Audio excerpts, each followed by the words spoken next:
Сегодня в 6 утра. Бүгін ертеңгі сағат 6-да тревога сигналы алынды. Ул күнекмелердің башлануы турында еді. Сигналы штаб күнекмелерінде катнашучы жетекчилерге жеткирилди. И начинается работа. Сигнал 3 күн дәвамында берилди. Тренировкалар 3 этапта үткәрелде. Алдан кеңешмәдә җаваплы затлар алдында бурычлар, конкрет планнар билгеләнде.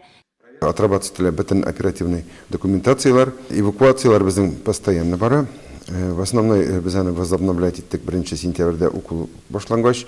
Икенче мәктәп базасында эвакуацияләнүче халыкны кабул итү пункты урнаштырылган. Биредә җәмгысе 300 кешене урнаштыру һәм аларга уңайлы шартлар тудыру өчен бөтен мөмкинлекләр булдырылган. Бездә бала һәм ана бүлмәсе булдырылган, шулай ук биредә яшь балаларны кайнар ризык белән тәэмин итү оештырылган, уен һәм ял итү зоналары бар. Моннан тыш кичкенә балалары булган әниләргә нәниләрен биләүгә төрү өчен уңайлыклар тудырылган.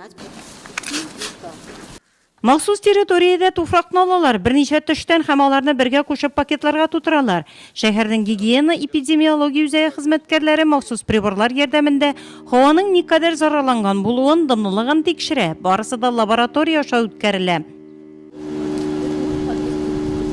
Нурлат нефтен гыдусының радиация нурланышыннан саклану объектында күрсәтмә занятияләр үткәрелде.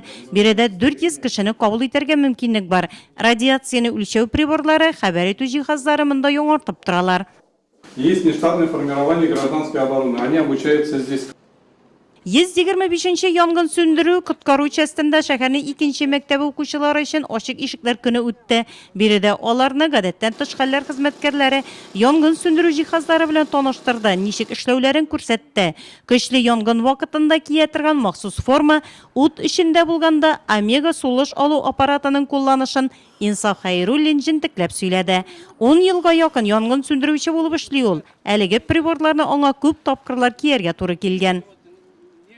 Пожарга кергәндә инде безнең бу аппаратны киябез, ул безгә бик булыша, безнең үзебезнең исәнлекне саклый инде. Гражданнар оборонасы буенча районда штаб тренировкаларының оператив үтүе теге яки бу хәлләр килеп чыкканда әзерлекнең яхшы булуын күрсәтте.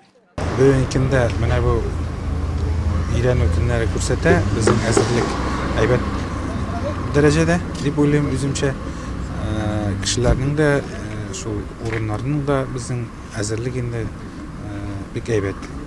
Штаб тренировкалары уздырылган көннәрдә Россия Республикасы электр киңәшмәләре үткәрелде. 4 октябрьдә Россиядә гражданнар оборонасы оештырылганга 86 ел тула.